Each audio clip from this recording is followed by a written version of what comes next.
कैसे हो दोस्तों, उम्मीद करते हैं आप सब बढ़िया होंगे। दोस्तों सबसे पहले तो बात कर लेते हैं देश की जन्नत कहे जाने वाले जम्मू कश्मीर को लेकर। दोस्तों जम्मू कश्मीर की जो खबरें आ रही हैं वो बहुत ही दुखद हैं। एक खबर के अनुसार दोस्तों वहाँ पर 15 नवंबर को दोस्तों वहाँ पे कुछ लोगों के एनकाउंटर किए जाते हैं लोकल पुलिस के द्वारा। तो जिन लोगों के वो एनकाउंटर किए जाते हैं दोस्तों, उनके जो परिजन हैं, उनके जो घर वाले हैं, वो जो क्लेम कर रहे हैं, वो जो कह रहे हैं दोस्तों, वो बहुत ही एक तरह से सॉलिड पॉइंट भी हो सकता है। क्योंकि दोस्तों जिन लोगों के एनकाउंटर हुए हैं उन्हें आतंकवादियों को समर्थन या सहयोग मुहैया कराने की वजह से उन लोगों के एनकाउंटर हुए हैं। और दोस्तों उनके एनकाउंटर के साथ साथ उनका जो शव था, उनके जो डेड बॉडी थी, वो परिजनों को ना सौंपकर पुलिस ने खुद ही दाह संस्कार कर दिया। अब परिजनों का जो सवाल है दोस्तों वो ये है कि अगर वो आतंकवादी हैं या आतंकवादियों का साथ दिया है या कोई सबूत है तो वो साबित करे। और एक डॉक्टर है मुदस्सिर, जिनका उस एनकाउंटर में वो मारे गए हैं, उनकी घरवाली का ये कहना है कि आप सबूत दे दो, और अगर वो आतंकवादियों का सहयोगी या आतंकवादी निकलते हैं तो हमें भी बच्चों समेत गोली मार देना। ये बहुत बड़ी बात है दोस्तों मैं आपको पूरी खबर बता देता हूँ जो कि दैनिक भास्कर के हवाले से है। श्रीनगर में 15 नवंबर की शाम हुए एनकाउंटर में 4 लोगों की मौत हुई।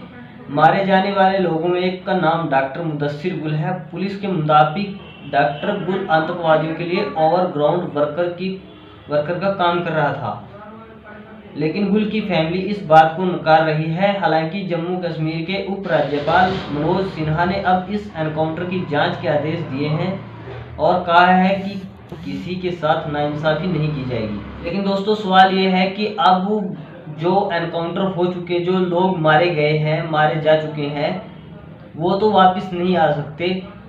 लेकिन अगर यही राज्यपाल महोदय या यही पुलिस जो जांच थी वो पहले कर लेती और बाद में एनकाउंटर करती तो कितना अच्छा रहता। अगर वो आरोपी साबित हो जाते तो उनको गोली से उड़ा देते। ये बात उनके घर वाले भी खुद मान रहे हैं। लेकिन इस केस में भी वैसे ही हुआ जैसे पीछे होता आ रहा है। आप बहुत दिनों से देख रहे हैं कि तरह से यूपी में आप देख चुके हैं कि किस प्रकार से पिछले दिनों पुलिस हिरासत में हत्याएं हुई हैं। और यूपी में दोस्तों गौ तस्करी के आरोप में 7 लोगों के एक जगह पर ही निशाना साधकर गोली मारी गई और बताया गया कि ये क्रॉस फायरिंग के दौरान हुआ। तो इसी तरह का हालात वहां पर हुआ है दोस्तों जम्मू कश्मीर में, जिसके खिलाफ दोस्तों सख्त से सख्त कार्रवाई होनी चाहिए और जो सच है वो सामने आना चाहिए। क्योंकि जो परिवारों के सवाल है वो बहुत ही गंभीर और चिंताजनक है। 10 बजे की अराउंड मेरे चाचू को कॉल आया और उसने रोना स्टार्ट कर दिया। मैं घर पे ही थी तो सड़क पे चीखने चिल्लाने की आवाज स्टार्ट हो गई। मैं बहुत डर गई, मैं उठी और मैं भाग गई। मैं अल्लाह ताला से दुआएं मांग रही थी,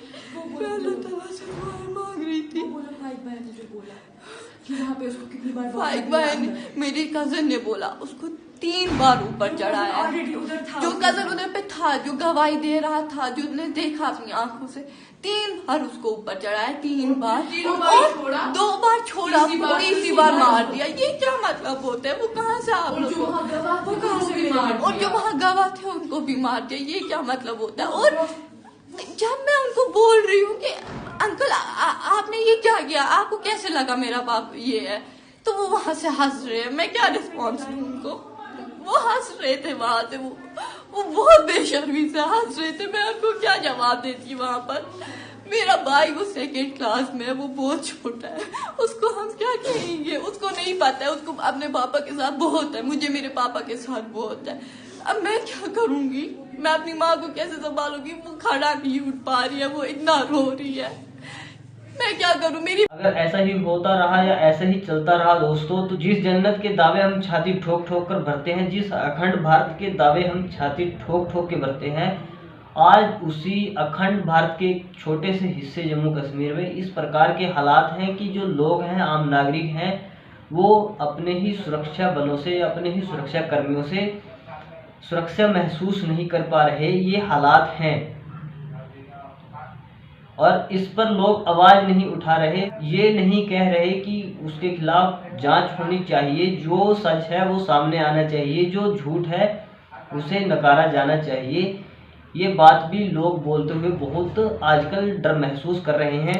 आप हर दिन हमारे मजलूम मासूम कश्मीरियों को शहीद करते हैं और फिर यहाँ के कहानियां रखते हैं क्या हमने ये क्रॉस फायरिंग में मारे गए, ये इनकाउंटर में मारे गए, ये OGW है, ये हम बिल्कुल बर्दाश्त नहीं करेंगे। हम आपसे कह रहे हैं अगर वाकई इनका कोई लिंक मिलिटेंसी के साथ था तो इन्वेस्टिगेशन कीजिए ना। आपने कौन सी इन्वेस्टिगेशन की कि आप यहाँ हमारे सामने कहानी लेके आए कि ये मिलिटेंट्स थे, कहानी खत्म हो गई। आपने हमारे 3 मासूमों को, आपने हमारे 5 बच्चों को यतीम किया, क्या हम इसको भूल जाएं? क्या आपने शाहिद को शुपियन में क्रॉस फायरिंग में नहीं मारा? उस टाइम कहा था इन्वेस्टिगेशन करेंगे। क्या आपने अनंतनाग में परवेज साहब को नहीं मारा जिसकी बीवी 7 माह की यहाँ मिला है, उसको नहीं मारा आपने? क्या आपने आज उस 5 साल के बच्चे को आप क्या जवाब देंगे? इन 2 बेटियों को क्या जवाब देंगे?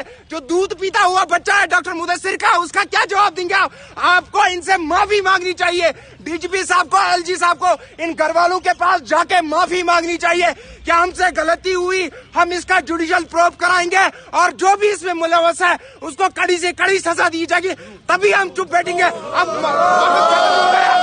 अब हम चुप बैठने वाले नहीं है। देखिए, हम नहीं कह रहे, हम किसी को नहीं बोल रहे हैं पत्थर मारो, हम किसी को नहीं बोल रहे हैं आप रोड ब्लॉक कीजिए, लेकिन हम जो यहाँ बात कर रहे हैं कि आप इन्वेस्टिगेशन करने के बगैर ही फैसला अपना सुना देते हैं कि ये OGW था, क्रॉस फायरिंग में मारा गया, या एक्टिव मिलिटेंट था। आप इन तीनों की कहानी सुनिए, मैं आपको बताऊंगा। जो फैमिलीज की क्लेम है, जो लोकल्स का कहना है, जो आई विटनेस का कहना है, वो कम्प्लेक्स जो था वो अल्ताफ साहब का कम्प्लेक्स है। नीचे वाले फ्लोर में, ग्राउंड फ्लोर में अल्ताफ साहब की अपनी दुकानें हैं, वो अपने परिवार को उन्हीं दुकानों से चलाते थे। उसके बाद जो दूसरा फ्लोर है उसमें मुदस्सिर साहब ने, जो कि डॉक्टर मुदस्सिर डेंटल सर्जन है, जो कि बिजनेस बिल्डर जो थे, रियल एस्टेट का काम कर रहे थे, उनको ऑफिस उस पे था, उन्होंने रेंट पे लिया था, उसका रेंट डीड का एग्रीमेंट इनके पास है। उसके बाद जो तीसरा आमिर साहब जो 22 साल का नौजवान है, क्या जो उसके बाप ने जो आज क्लेम किया है वो आपके मुंह पे बड़ा तमाचा है। उसने कहा मैंने मिलिटेंट्स को खुद मारा है,